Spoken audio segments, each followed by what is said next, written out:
Did you ever have an idea for a company? Maybe it was a brick and mortar, maybe it was a mobile application, maybe it was a restaurant. And you wondered, no one else is doing this, so probably I should do it. Well, I'm here to tell you that just because you can build it doesn't mean you should.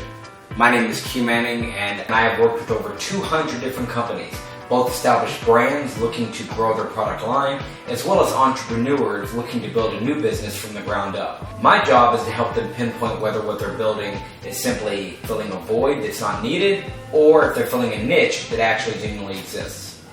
One of the number one things I've discovered, however, is that just because no one else is making an idea does not mean that you should suddenly find a solution for that idea. Let's say that you wanted to make a mobile application that would allow you to geolocate every single time you use toilet paper, and then share that on Facebook and Twitter with your friends. While you can definitely build that idea, that doesn't mean you should.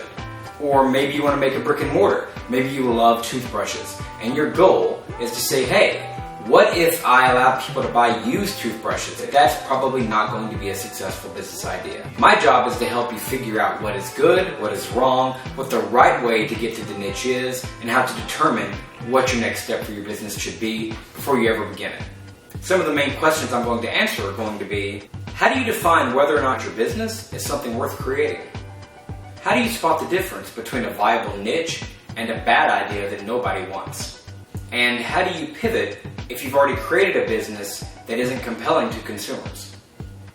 Now, in this talk, we're going to be bringing up some real-world examples of some bad ideas that I have heard from different entrepreneurs over the years, as well as a few from a couple of businesses.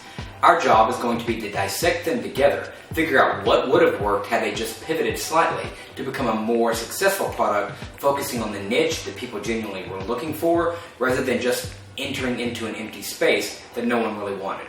Because again, at the end of the day, just because you can build it doesn't mean you should.